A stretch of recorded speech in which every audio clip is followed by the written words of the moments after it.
you're back in the room, so that's good. It's always one, isn't it? Fine. Or is it? No, actually, it's on the door. Right, any questions so far? Is this making sense?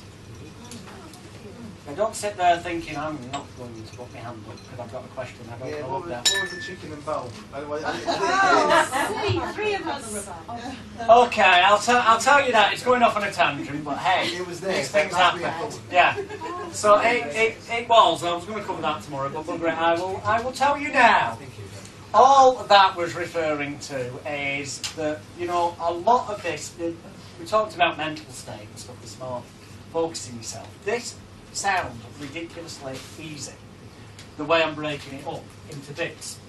It is ridiculously easy, to be honest, which begs the question sometimes, well, why aren't more people doing it? That's because most people, a lot of people that find out information like this, make their mind up that it's too easy, and that is what causes them not to do it, because it seems too simple.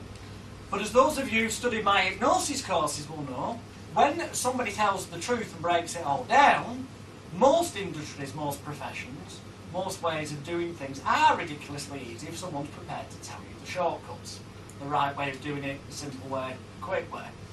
So it is with this. Right, the bulbs. What was it? Chicken and bulbs? Yeah. Yeah, okay.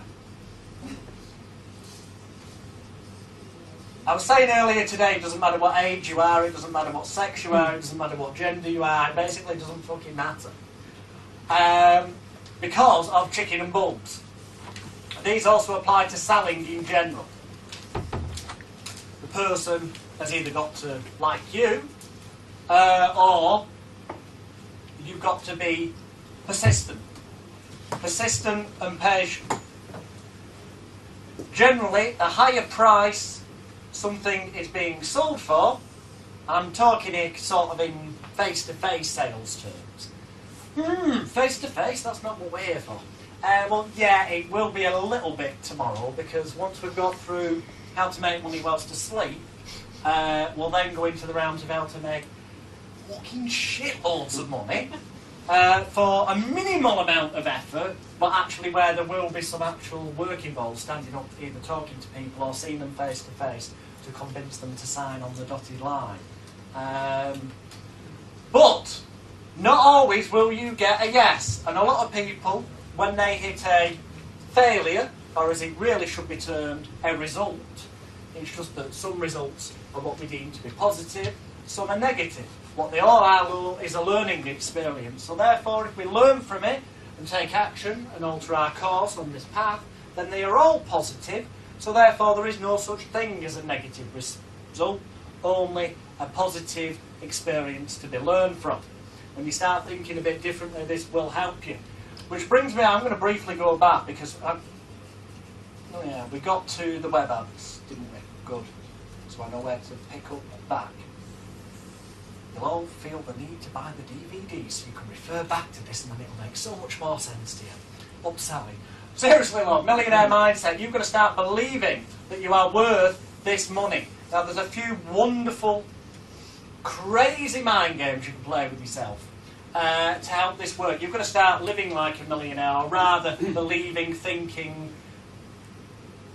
making your mind think. And I'm like I said before, you know, a number of years ago, my Armani jeans came from Greece. They were fake. Now they're real.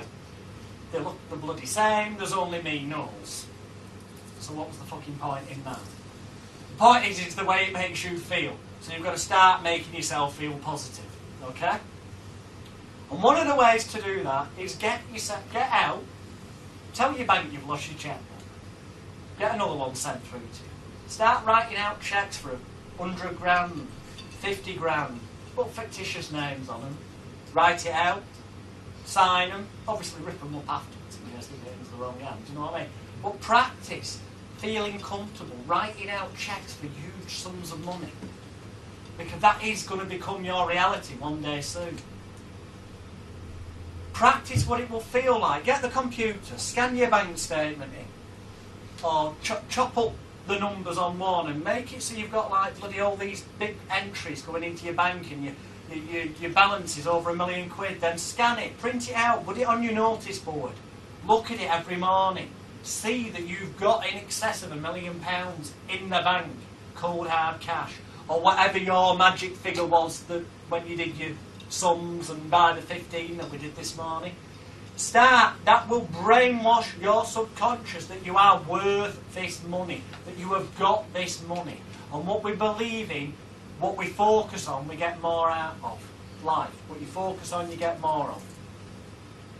See the bank statement. Feel good writing out the checks. Notice how good that feels inside. You know, when you're in town, go in the travel agents, pick up the brochure of the holiday, the time. You've not got the time available at the moment. Don't think of it in terms of you can't afford to go there. Think of it in terms of just a bit busy at the moment, because you're all already multi-millionaires, if you want to be. It's just that some other fucker's got your money in their pocket. And your only job is to get your money out of their pocket into your bank account in a legal, ethical manner. That's what it comes down to. That's it in a nutshell. So you've got to start programming yourself to believe. And don't ever give up. And a prime example of that is age doesn't matter, your gender doesn't matter. Go and get the holiday brochures, look at them, see them, plan the holiday out. And then, you know, right, well, I'm going to go there because you've already done your 3 to 5 year mental plan. Because you're not going to plan to fail anymore. No, you're going to actually have your goals set out, your dreams, your ambitions, you're going to work backwards, sort out what the realistic steps you need to take. So you'll know realistically, roughly, 18 months from now I can go on that holiday. Bollocks! Go up and pay the smallest deposit you can on that holiday. If you take action and make a commitment to something, the chances of it occurring are so much greater. You make the commitment, a tiny little deposit, which you're going to lose. You could potentially lose that if you didn't make the money. But the thing is, once you make that commitment, you're sending such a strong signal to your subconscious mind that you're worthy of this, that this will happen in that time frame. And believe me, you'll just find that naturally, as a knock-on effect, that you will make things happen because, you know, a bit down the line, you'll go and pay a bit more towards the holiday. And then you'll get to a point where, well, I've got to make this happen because I'm fucked if I'm losing out that money. And it will happen. And it's these little signposts along the way that say to you, this is working, this is good, I'm getting closer to my ultimate goal, whatever that is for you personally, in a way that feels right for you. That is the difference that will make the difference in this working. But the key is you've got to take action, you've got to make a commitment. If you leave this room on Sunday and you do nothing, guess what will happen? Nothing happens. Exactly. If you do something, what will happen? You may need to, along the way, change what that something is that you're doing, like tweak your advert, or get a new set of products, or rebrand them. All things we'll be covering over the weekend. There's so much more to cover tomorrow, it's unreal. But ultimately, you will be going in the right direction. You know, if you particularly want a Jag like mine outside, go to the Jag garage, sit in the car, feel the leather, smell the leather, put your hands on the steering wheel. Take the brochure away, pin it on your notice board at home, next to your bank statement with all that money in there. Look at it every morning. What you focus on, you will get more of. If you want that big house in the country somewhere, go online. You're going to have to find out what they cost anyway to work out your magic figure, your starting point. So print it out, pin it on the notice board, build up your new reality, and in time, you fake it first, you'll make it later. You focus on it enough and it will happen. It's all about belief, as is the light bulbs and the chicken. The light bulbs refers to, I always forget this person's name, I think it's Edison, Thomas Edison. Thank you very much indeed. Thomas Edison sat there trying to develop this electrically powered lighting instrument, which we now know as a light bulb, in various different forms. And he had what some people would call failure, after failure, after failure, after failure, after failure. And then one day, lo and behold, it worked! That was it, fucking hell, it worked, it achieved it. There in it is the people who made the money out of it, not him, you know. It's people who then marketed this, but it worked. Pardon? Go on. Can you hear me now? I'll tell you what we'll do. I suspect the battery's gone. So one moment.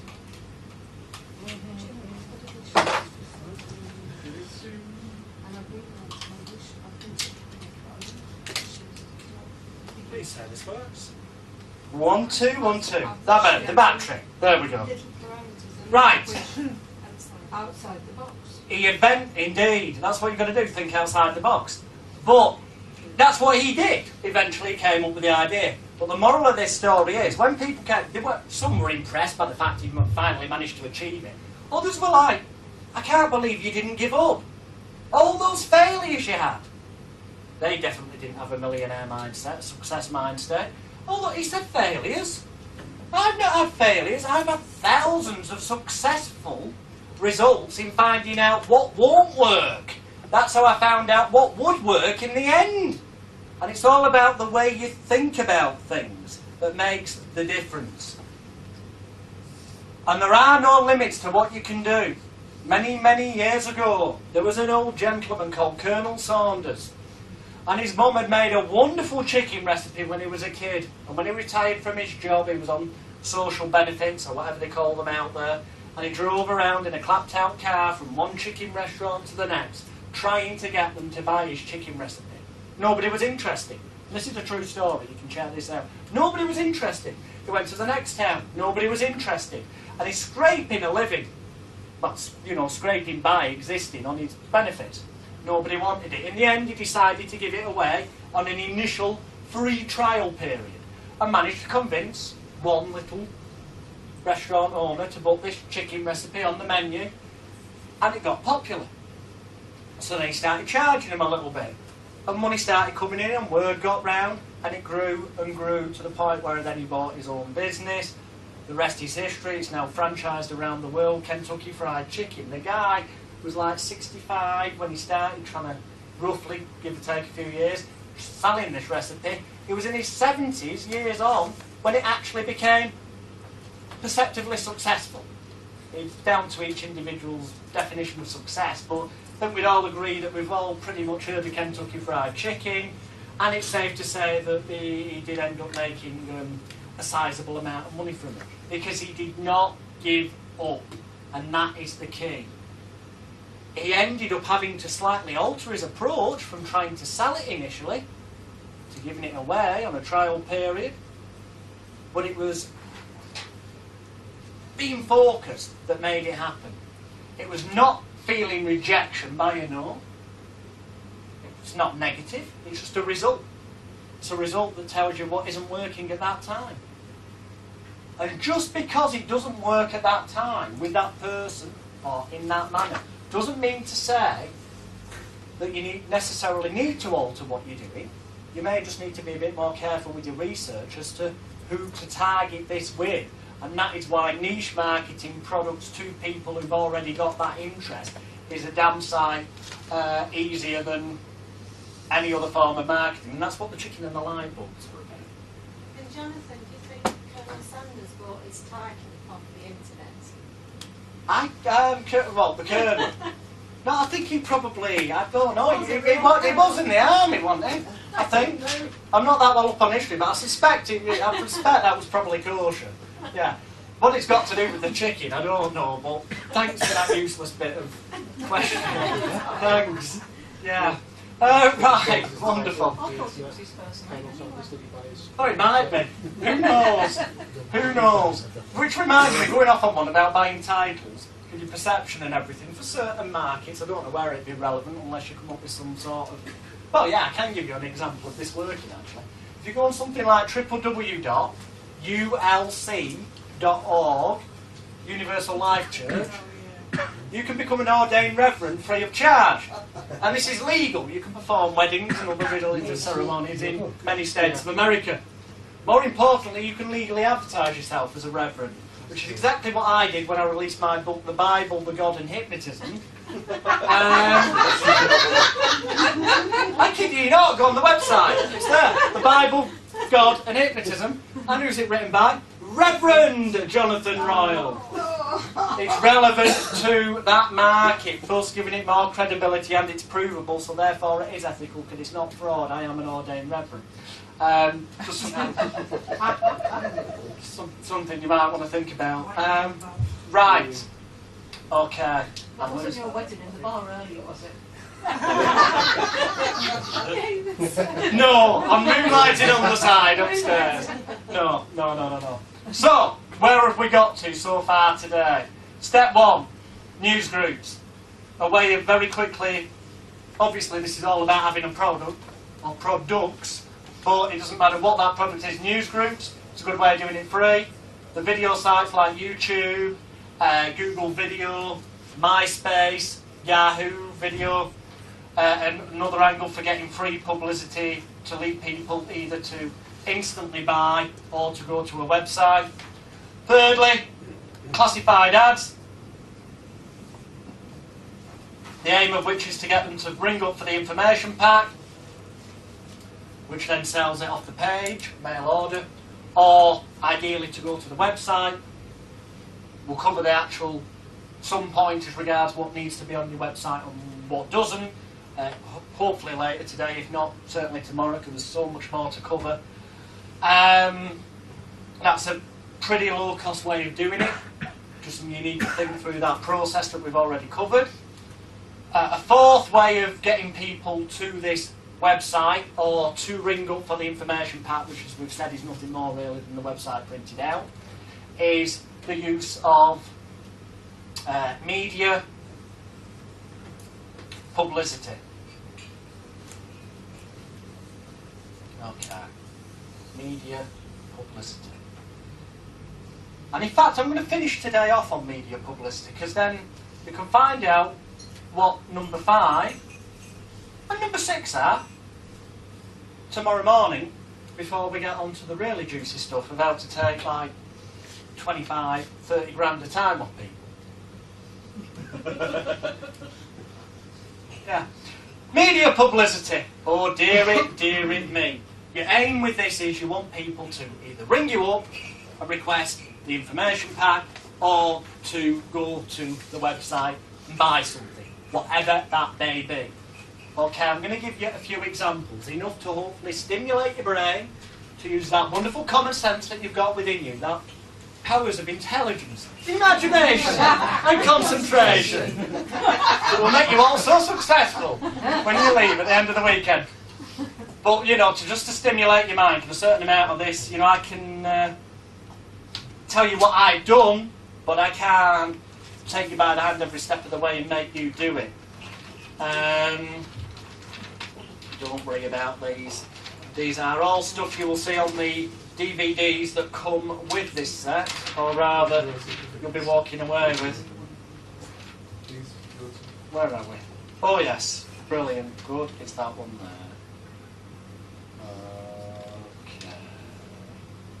Okay. Media covers television, radio, newspapers, magazines, and yeah, obviously, internet. But I'm thinking more in terms of TV, radio, newspaper, magazines, although internet, if it happens that you get some publicity on some sort of internet magazine that leads people to your site, fine, that's a bonus point. Now, for this, the one thing you do obviously need is a press release, a media release. This is somewhat slightly different than the conventional sales letter, because the goal of this is not to sell a product, but is to get you free publicity in a media publication, whether that's a newspaper or magazine, or indeed to get you an appearance on a TV show or an interview on a radio show, where you can then plug your website address and free phone telephone number. Again, I'd refer you to Media UK, MEDIA UK.com. They list all the TV, radio, newspaper, magazines, in terms of who to contact, that is. In terms of if you wanted a press release writing for you, well, I'm going to teach you the lazy man's way of doing it in a moment.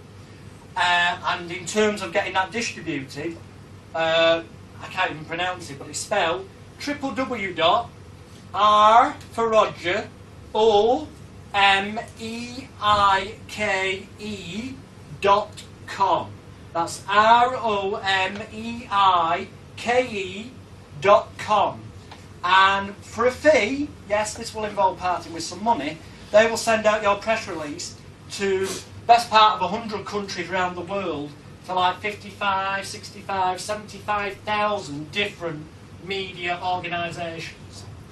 So it's a total blanket bomb attack, which is obviously a blanket bomb attack is more suited to something that potentially has got a widespread appeal, which seems to contradict what I'm saying about niche marketing.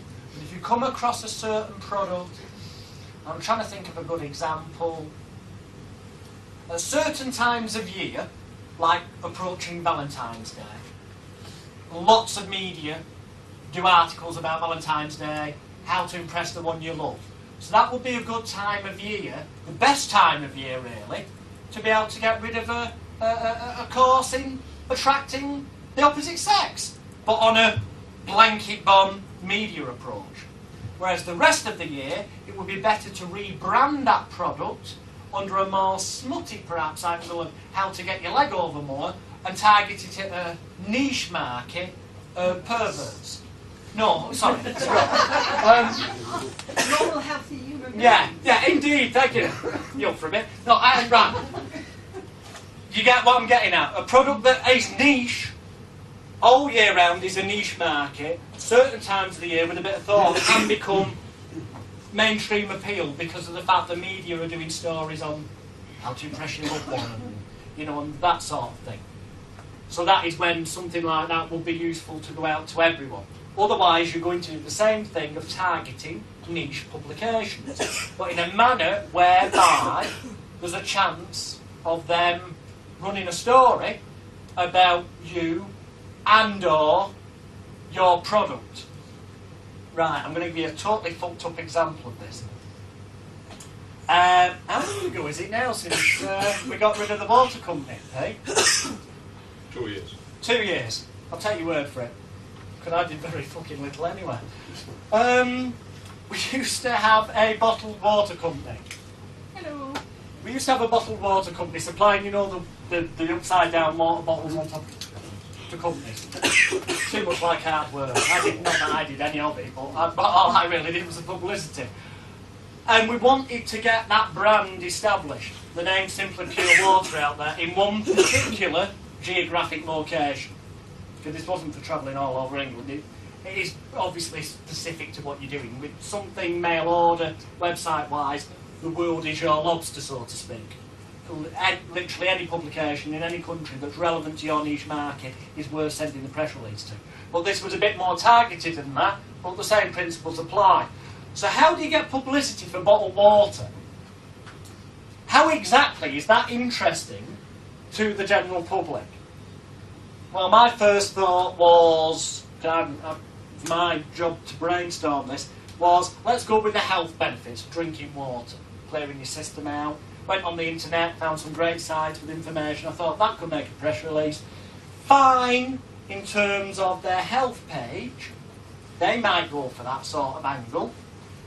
But there again, it's a bit bloody obvious that we're plugging Simply Pure Water, the local bottled water company that just happened to have set up in business and want clients.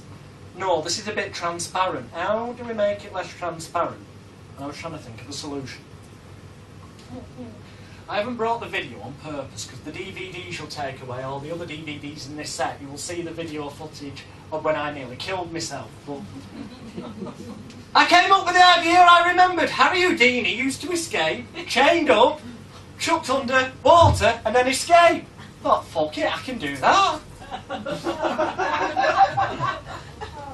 Yeah, so the first thing was using the same rules, attention, interest, desire, action was a headline. Well, it's a press release which ideally wants to fit on no more than one side of A4. If it's going to be on more than one side of A4, if you were physically sending it through the post, that is, then ideally you want it to say continued at the bottom and go on to the reverse side and take up no more than one sheet of paper. Because you don't want them butt off, you just want bullet points. The more it says, but in less words, the better. Leave it up to them to think, fucking hell, there's a story here. So, heading, urgent press release, time sensitive. Time sensitive. Action, you've got to read this now, you stupid journalist. No, you're a very nice man who gives me publicity for free. Deciphered. Time sensitive. Heading, and I put it in red so it stood out a mile. Death by drowning, question mark. You're going to read that, aren't you? As a local newspaper, regional newspaper journalist, death by drowning, question mark, time sensitive. When these were emailed out, the subject heading was death by drowning, question mark. It said urgent news story, death by drowning, question mark. Do you think they're going to open that? They've got a bit of an obligation, local newspaper reporters, to report local news. So a death by drowning might just qualify into the rounds of we better take a look at this. Okay, it then went on to where it is, what it is, when it is, why it is. What, where, whys, whose, when, and a bit of waffle. All the W's. Example, and this is the before the event, press release. This said, urgent press release, time sensitive, death by drowning. On Tuesday, 24th of February, 2004 at 2 p.m. Straight to the point, so they can put it in the diary. Will international television hypnotist, magician and escapologist experience death by drowning in bold, question mark, underlined? We really want to get this mental image in the head. I could die. They need to be there to take photographs. What a fucking good story. This is going to make national news if I die drowning, isn't it? So the local newspaper are going to want to be there. This is the wavelength you've got to get on when you're dealing with media. Royal, age 28. It must have been 2 and a bit years ago. I'm nearly 31, bud. Royal, age 28 of Rochdale, Lancashire, will be attempting to set a new world record. New world record, bold, underlined, world record, are always newsworthy. Outside the premises of newly launched Huddersfield-based bottled water company, Simply Pure Water Limited. In blue, underlined, name of the company, so it stands out. After being chained up from head to toe, padlocked, handcuffed and manacled, Royal will be submerged into a large container full of water supplied by his sponsors, Simply Pure Water Limited. Start to twig on. At Denbydale Business Park, and then their telephone number, free phone. So immediately they know who they can ring to ask the sponsors what the fuck's going on, and will attempt to escape from all these restraints in less than 2 minutes in order to set a new world record. Royal said, you've got to give them some sort of quote, I've been practising and can hold my breath underwater for almost 2.5 minutes, but that's without being chained up, padlocked, manacled and handcuffed, so anything really could happen. Ramp up the idea I'm going to fucking die. Yes, this is definitely going to be a story for the minute, it's worth coming. Mr. Peter Hill, third party saying something about it, that adds credibility, who just happens to be founder and managing director of Simply Pure Water Limited, see how we're getting the company name in again, said, as a newly launched, and this is the advert, as a newly launched Huddersfield-based company founded to supply the finest in premium quality bottled water machines to Yorkshire and North West businesses, I have sponsored this event, sponsorship, local, newsworthy for local area, as I feel this is an excellent way to launch Simply Pure Water Limited. And fingers crossed, Royal will set a new record on the day, not come to any harm. Ramping up again, he's going to fucking die! That's what, you know, that's what you want him to think. Subheading, how to witness the event, film it, and get photos, etc. Just reminding them that, you know, you're a news crew, you want to come and see somebody murder themselves, commit fucking suicide, you might want to be there, because then you can sell it to all the nationals. You know, this is the way journalists think. Trust me, I used to be an undercover journalist. This is the way journalists think.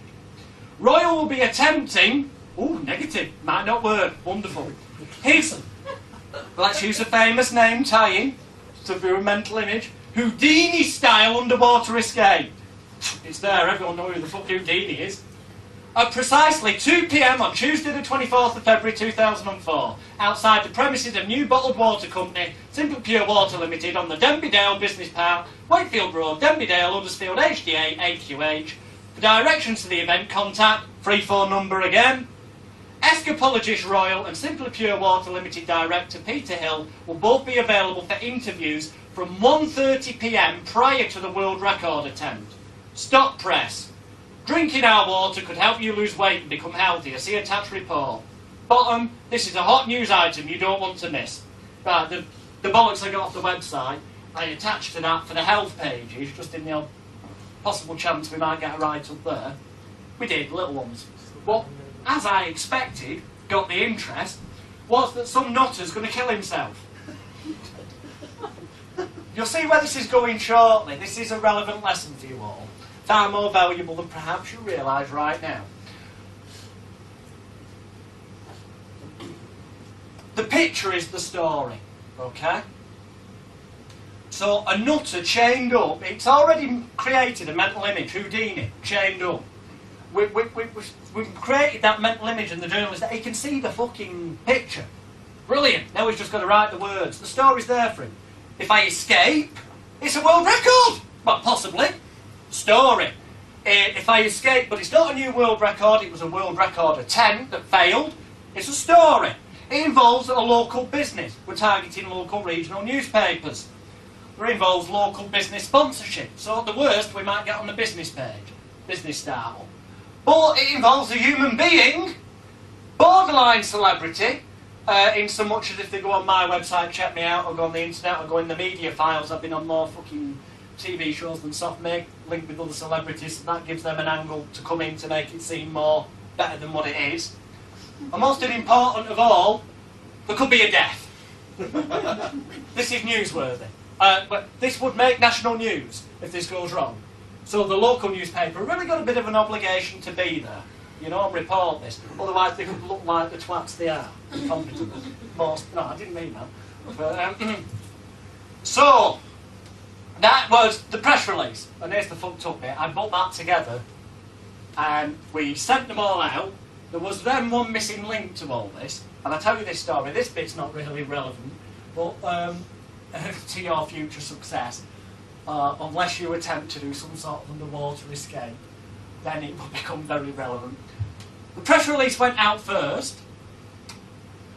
The interest started coming in. We knew we were going to have local TV there. Radio companies wanted to interview me.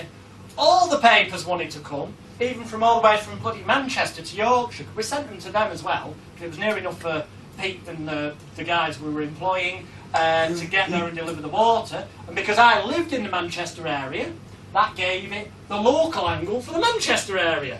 So it made the catchment area wider, because it seemed to tie in with their remit of what they will and won't publish. Then I started worrying about how the fuck do I get out 40 foot of chain, a neck collar, padlocks, handcuffs, leg irons, whilst under freezing cold water in the middle of February, when it was actually minus, it was below zero.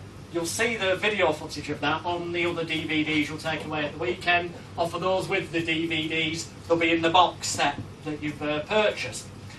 And I'm not playing it today, A, because it's on those DVDs, and B, because I actually end up crying when I watch it, because I was that fucking close to dying.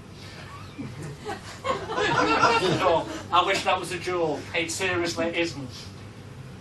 So eventually, because I used to do magic, so it's not going to be that difficult. I know these are all fake handcuffs and padlocks you get, but it'll be fine. So I contact a magician guy on the net. Can I hire the stuff off you for the day? Is this true? He comes. You sick fox. I nearly died! So we delivered the stuff 2 hours before the event. I may add that I've done nothing more than practising holding my breath under a very nice warm bath.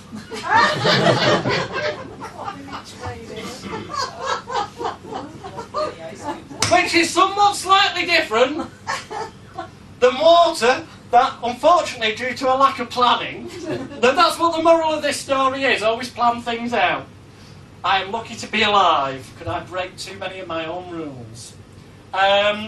we'd arranged for a big water tank, a big tank to come, and for the fire brigade to fill it up with fairly warm water for us. So that, you know, it'd be like being in the bath. Be fine, not a problem. We get there, and this container is about that high off the ground. I would have had to have laid on my side. Everyone would have seen me regular. No, this ain't right. So then we have to go and search for a container. The press are arriving in about half an hour. Oh shit. So we find a wheelie bin.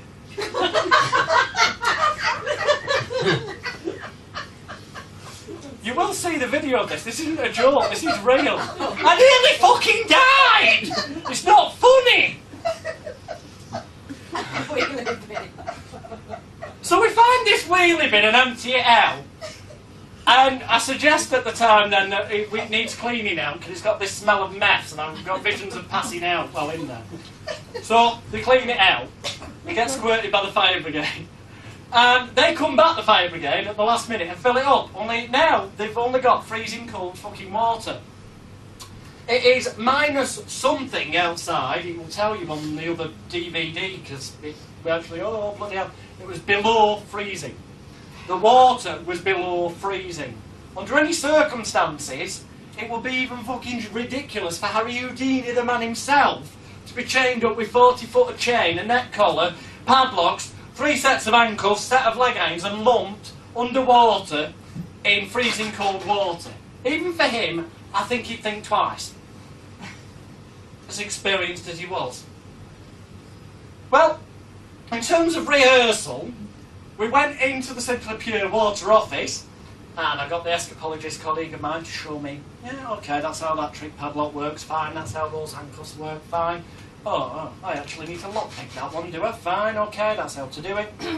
Better have a trial run, thinks I. Being the intelligent person I am. So I get chained up, and I say, start timing, and I'm out the fucking stuff in like 25 seconds. Shit up, nice one, this'll be fine. How much more difficult can it be under freezing cold water, I ask you? How much more difficult can it be underwater? Stop, thought I. Until I find myself underwater, with the lid closed on a wheelie bin, which is completely dark. You can't see what you're doing. My fingers are slipping off everything because of the water. And I did... I did actually have a moment there, which you'll see on the other DVDs, me explaining in more detail, because I'm not going to lose the plot today, or attempt not to, where I actually did sit there knowing I was highly unlikely was I going to get out of this stuff. So I had the option of trying to get myself out of the wheelie bin and be alive, but the fucking stunt's not worked. So the story then is going to be world record attempts fails, but an incompetent fucking escapologist. Or I die. And it did seriously cross my mind to die, because I would have been the world's most famous fucking escapologist. And my family would have been taken care of in terms of all the money that would have been made out of the media and product sales when I was dead. Anyway, just at that moment of madness, one of the handcuffs opens. Brilliant, next one opens. I've still got the leg irons on. This is a bit fucked up. Up I stand. Fucking hell. 38 seconds, I think it was. It seemed like forever to me. Physically, I nearly fell down again in the water. Pete, my ex-wife, who fortunately is a trained lifeguard, had to come and grab me. Things were somewhat slightly dodgy, to say the least. I've still got the leg irons on though. Fuck, how the fuck do I get these off? Top shop, the press are now taking photographs. As far as they're concerned, I've done it. I've got these bloody leg irons around me. Fucking, I'm there. You know what? I'm going to say, they're about to lift me out of the water, and I'm whispering to my missus and my dad, and Pete, I'm whispering, don't pull me out yet. Don't pull me out yet. I'm trying to get these fucking leg irons off. If they pull me out and they're saying that, story's fucked. Sure enough, then suddenly they come undone. I managed to get the bastards off, which actually involved literally knackering my ankle up and pushing them over. So I nearly crippled myself there, as you do. All in a day's work for a nutter. So visually, they got the impression it had worked. So after the event, they've been there, they've taken the photographs, they've done their interviews, they've witnessed it with their own eyes, or what they perceive to have taken place, obviously. But even though they've already got that, and the likelihood is it's going to be in that evening's paper or the next day's, depending on whether it's a daily or a weekly, the next morning they were followed up with a follow-up press release, just to make sure that, you know, they don't forget, which says, urgent press release, time sensitive. Is this after the... That's the same bloody one, isn't it? Oh no. Before the bastard. Right, the first page was basically the same, with the exception of a couple of words. New world record, the heading. New world record set in an amazing 38 seconds by Britain's David Blaine. Let's put a fucking another famous name in, give him an angle, because he was doing his daft shit at the time. Death by drowning, question mark, that's the story, they've got the pictures already. But just to be on the safe side, we were taking pictures on the day, which were digital, which get emailed to them. Okay? So you're covering it from every angle. It's the principles of what I'm saying here that are important to you guys and girls when we get onto product media promotion tomorrow. A bit more so than the water angle, but it's a good way of getting it across to you. On Tuesday, 24th of February 2004 at 2 p.m, International Television Hypnotist, again it's what happened, where did it happen, why did it happen, who's involved, when did it happen, and a little bit of waffle. It's all the W's. That's how you write a press release, but we'll go into that in more detail tomorrow. International television hypnotist, magician and escapologist Jonathan Royle narrowly escaped death by drowning. Make it powerful, trigger the emotions, that's what it's all about. The more you trigger emotions, the more readable it is, the more of a write-up we'll give it. Royle, aged 28, of Rochdale, Lancashire, was attempting to set a new world record outside the premises of newly launched Huddersfield-based bottled water company Simply Pure Water Limited. After being chained up from head to toe, padlocked, handcuffed and manacled, Royle was submerged into a large container full of water supplied by his sponsors, Simply Pure Water Limited of Denbydale Business Park, telephone number, and attempted to escape from all his restraints in less than 2 minutes in order to set a new world record. Here's the secret. There was no fucking world record for this in the first place.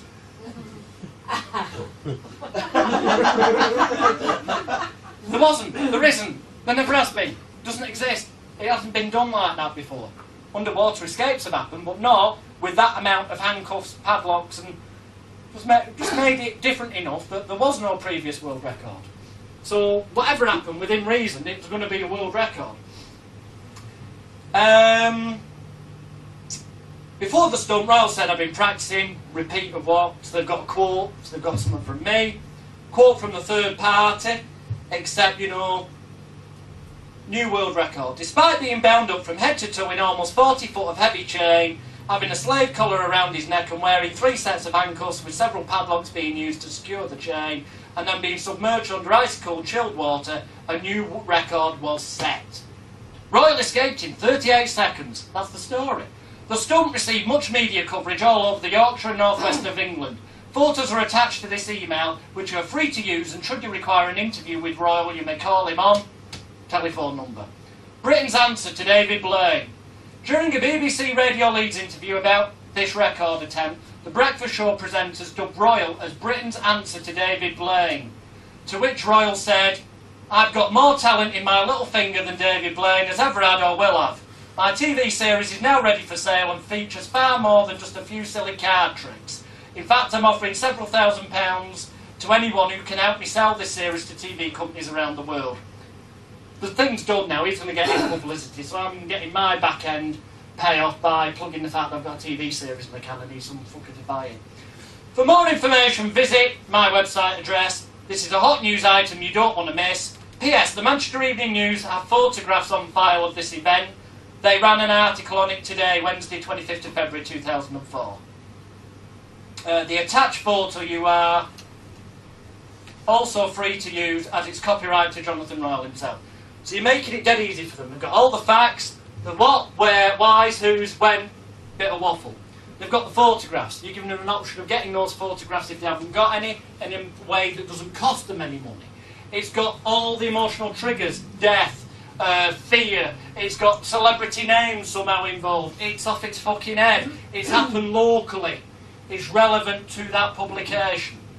which obviously if you're selling a product to a niche market, you're going to make it relevant to their publication. There are very important messages here. So how well did it work? Oh, that's true. The photo is the story. A picture tells 1,000 lies. It fucking does. Because those photographs, I broke that world record. Number one, there was no world record initially. Number two, I still had the leg irons on, my ankles, when I popped out of the box. That ain't the way they wrote it up. Now this is just a small example of how successful that was. Tiny example. There was pages and pages in other newspapers would be here on. We get the idea. Home and dry after the great underwater escape. New Dini sets water record. Cold comfort as Jonathan makes his great escape. Jonathan dunked to a world record. Chains can't hold the record chaser. Chained up Jonathan risks life for world record attempt. The most important point here is, because the photo is the story, and in this case, obviously if it's a product, it will be a photo of the product in use, or somebody who's used it successfully. We'll cover that more tomorrow. In this case, we needed them to know this was Simply Pure Water and how to contact Simply Pure Water. Hence, where the We Live In was, in the background was the sponsors banner, which all over it, as you can see, said simplypurewater.co.uk.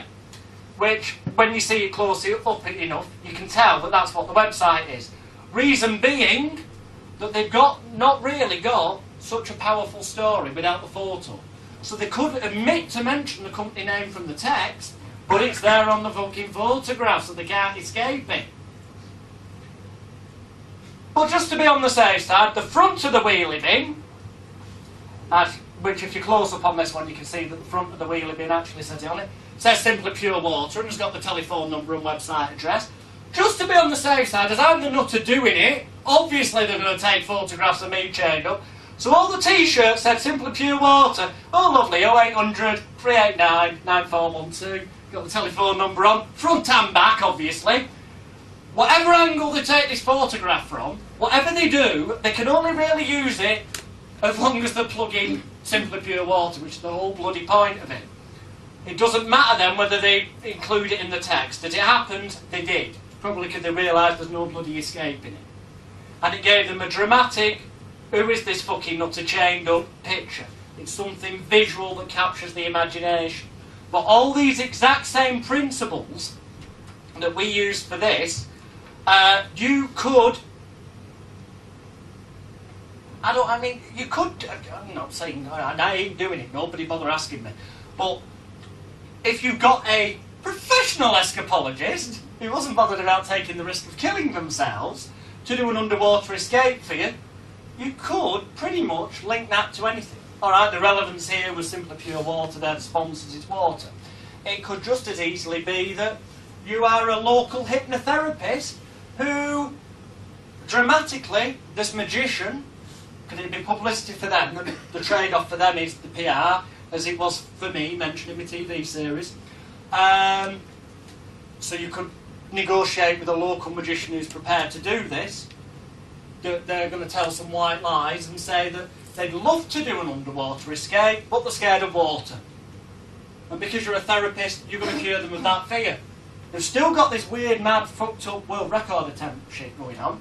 Still got photo opportunity, but it's plugging your skills as a therapist. Obviously they're going to escape, because they can do it. They've already been doing it. They know what they're doing. They didn't just get the stuff 2 hours before the event and attempt to find out what to do. But you end up looking good as a therapist. You're proving your results in a dramatic way. That's publicity. That gets the phone ringing. That gets your clients. It could be that, you know, whatever spin you want to put up on it, you've just got to think outside the box and be a bit twisted in the head, really. Because it could be a home improve your life kit, part of which eliminates your phobias. And as an extreme example, you've got think outside the box, and then literally anything and everything is possible. That also got us radio publicity, local television publicity, to purchase in cash, pound notes, the amount of display advertising that got in terms of newspaper would have cost easy, best part of 100 grand, with the radio and all that. It didn't cost us anything more than what was it, about 100 quid to hire the stuff that chained me up. Oh, and if you're doing a press conference like that, a product launch, lay a few butties and beers on for journalists. They all love a free lunch, an excuse to get out of the office, something to nibble and a few beers. So a few cans of Carling, I think you might have even gone to the extent of a couple of small bottles of wine, a few butties from Asda put on a plate. They're like pigs in shit, they're having a munch talking to the mates who are journalists. It's bribery. Bribery works, it doesn't have to be expensive, love. But it's true. It's true. The publicity it got at the time, yeah, could have afforded to go and pay that kind of money, but two reasons for not doing. Number one, paid for advertisements, display ads, are nowhere near as powerful as a newspaper or a magazine or a media publication doing a story, because people viewing a story, it gives a perceived endorsement from the newspaper. It seems more believable, more real. Number two, it's not costing you a brass farthing. Number three, lots of people tend to be put off by big adverts. They don't look at them. But if it seems to be a story that's worth reading, as they read it, like it or lump it, they're getting the sales message you want. That's why it's always more effective to get publicity, whether it's on television, on the radio, in newspapers, magazines or whatever, than it ever will be paying for display ads. Whatever your service industry, whatever your product, whatever it is you do, it doesn't matter. If you can get TV, radio, newspaper and or magazine coverage and publicity and direct them to a telephone number or a website that does the rest of the sales process for you, you will always make more money than paying for big adverts. Because A, you're paying out less, B, it gets took more notice of, and C, it goes to a far bigger number of people than you can ever really afford to be forking out. You know, before now I'd been known, it's a bit naughty, but I had been known when they've been doing a discussion on depression, like on Talk Radio or Talk Sport it is now, I've been known to ring in. No, that's a very good point, James.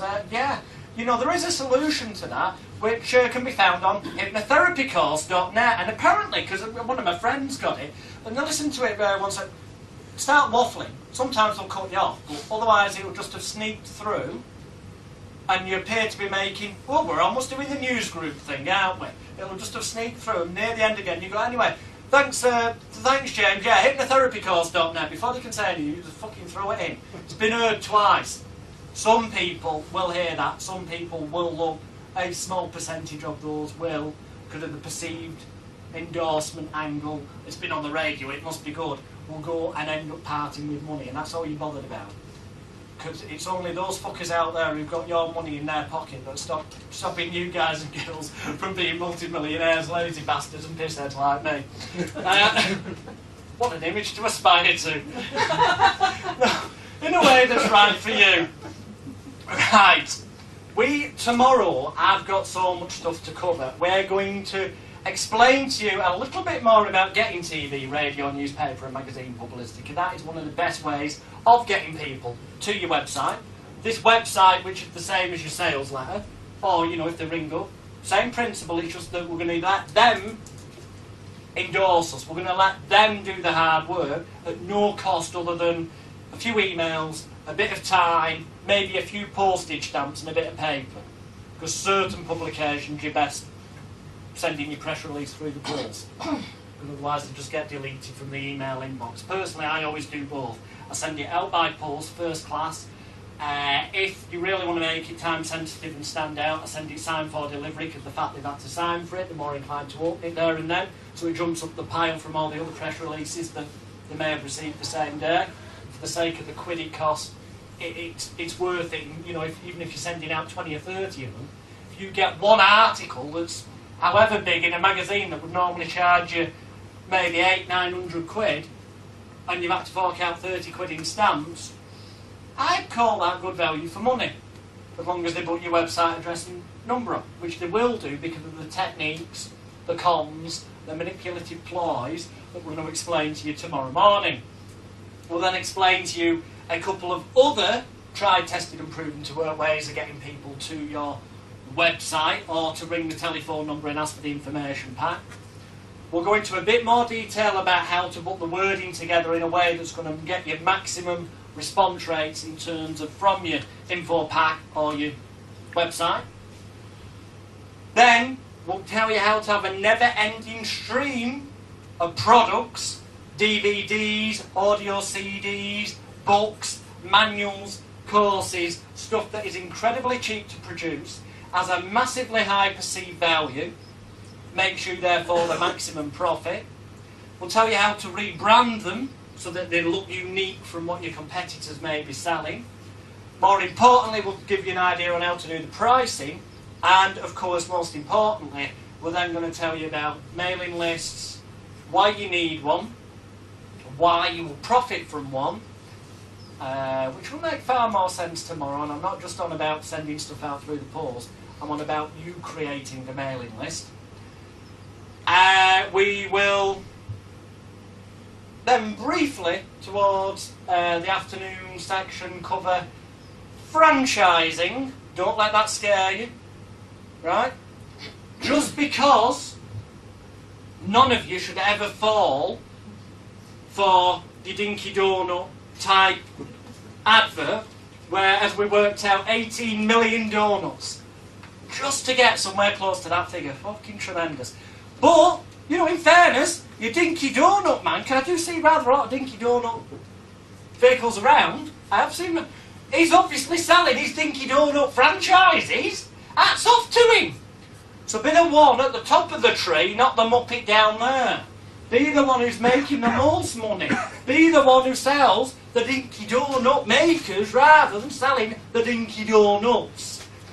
Or be the one who sells the opportunity for X, Y, Z to people, and it costs them 8, 10, 15, 20 grand, and they then walk away with a business in the box, rather than the person who pays out the money to walk away with stuff that, yeah, it's time and effort, but you can source free of charge or for very, very low cost. And if you do things like joint ventures, and that's the... We're going to finish in about 10 minutes, because I need a pint, and we'll just jam more in tomorrow. If you do joint ventures, and by that I mean, you might find somebody who's got what appears to be a wonderful product, because with all the knowledge and skills you'll have in your head, you will know that if you were to market it in one of these manners, or the ones we'll cover tomorrow, you could make far more money out of it than the person who's currently selling it. But they've got the copyright on it. What do you do? Well, yeah, at some point, and we'll talk about this tomorrow, you could buy the rights off them, you could agree some sort of commission deal, or you could pay for a licence, but you've got to fork out money. The idea is to get this started without having to fork out money initially. So you offer them a straight, whatever you choose to be fair, but 50-50 is fine, to do a joint venture, to market that product for them, on a basis whereby they get 50% of the profits. That's the key, of the profits. And obviously you've got whatever cost of producing it, sending it out, and what have you.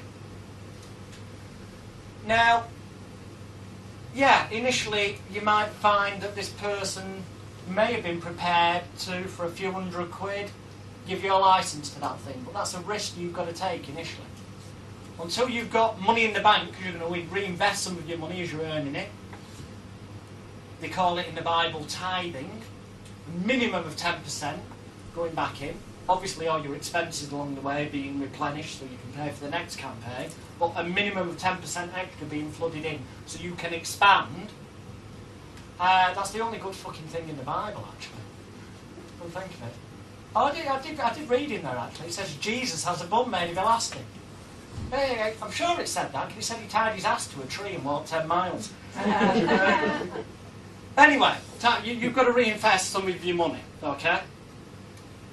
I've lost the thread of where I was going there. Oh yeah, but initially, if you do a joint venture with somebody, which we'll cover tomorrow how to set one up, you don't need to fork out a penny. And if you're really clever about it, you can get them to put in the money for what the ads may cost, or for the little running costs, on the basis that you've done this before, you know it works, You're quite happy to help them make more money with their product, if they would like that, but you've only got a limited time, amount of time available. You could tell them how to do this, but hey, that'd be giving the secrets away, so I'll tell you what, I'm interested, but it's up to you sort of thing. Do you want to make an extra X number of sales, come up with a figure they can't say no to, X amount, that's better than fuck all. And most of these people haven't got a fucking clue market.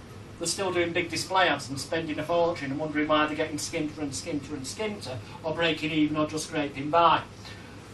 So they quite often jump at it. Now you might think, wouldn't it have been better to pay for the licence in the first place, and all that money would have been yours? Well, that's the story I'll finish on today, which you will see in many self-help books, or some of you have probably heard this before. I'm sure it's in Think and Grow Rich. I know it's certainly in the Lazy Man's Way to Riches book. And that's the story of the difference between heaven and hell. Yes, Reverend Royal is back. Praise the Lord! No, Lord is fucking money, that's what I said. No. What is the difference between heaven and hell? Well, I met somebody who'd had a near-death experience. I didn't really. This is for metaphor-telling purposes, in case anyone's getting drawn in, But no, I met somebody who'd had a near-death... Get a new set of teeth. A near-death experience. And I said to them, well, what happened? I said, well, it was really weird, because I now know what the difference is between heaven and hell. And I said, well, what do you mean you weren't a nasty person? Where does hell come into it? And he said, well, apparently that's what happens, You go, and depending, if you've been good in life, the first place they take you to is hell, so you can see what you're avoiding. Then they take you to heaven to see what you've gained. And he said, if you've been bad, they'll take you to heaven to see what you could have, and then take you to hell to see what you're fucking stuck in. All right, that makes sense. Yeah, I can see the logic. But so what happened? And the guy said, well, we got up to these pearly gates, and they opened the door. We walked inside, and it was this big, absolutely, tremendously massive, mansion. It looked brilliant, like a big castle. I could hear all this music playing, and we walked up to the door, and we walked inside, and there's all these rows and rows of tables. There's music playing. There's all these women scantily clad running around, and there's people sat down. There's piles and piles of food. There's all this wine there, and I thought you went to hell first. Well, that sounds pretty good to me. He said, well, yeah, it looked pretty good. It did look pretty good. In fact, he said, what happened next is then I got took to heaven. And I walked up, and they looked identical. Same pearly gates. Walked in. I thought, what's going on here? Same sort of building. Walked through the door. Rows and rows of chairs. Music. Women. Food. Beer. I said, well, I don't get it. He said, no, neither did I. It really was weird. I said, I don't get it. Everyone was so happy. And then Jesus turned round. He saw I was confused. And says, what's up? I said, well, I don't get it. This is supposed to be heaven. You took me to hell before to see what I avoided. I don't get the difference. So Jesus takes him back to hell. He said, look, same gates. Same building. Same doors. It even looked like practically the same people. Table, everything looked the same. And he said, no, take a closer look. Walk up to the table. So we did. And he noticed that all these people actually looked very ill. They were getting thin, withdrawn, angry, upset, bitter, twisted. They were getting hungry. They were dying. The slow, painful death in hell. And yet everything was the same. And then he noticed that on the table next to them, all they had to use to eat were these chopsticks that were like 20 foot long.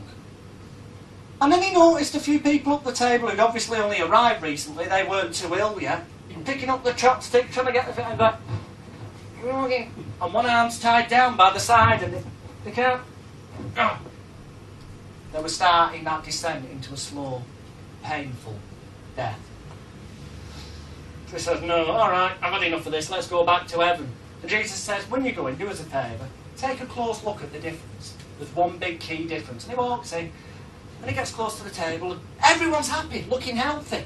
In fact, some of them are getting really fat, but in a healthy way, because you can do that in heaven, you see, apparently. So I'm told. And they're eating all this food, and they look down, and sure enough, they still had these chopsticks that were like 20 foot long. But they were sat opposite each other on the table, and this person would pick up their chopsticks, reach into the other person's bowl, and give them some food. And in return, the person sat opposite them would reach down, get their chopsticks, and give the person opposite them some food. They helped each other. They all became rich, happy, healthy, and wise. And that is why joint ventures are quite often the way to go to make shitloads of money. People take the risk with you, but they also help you along the way.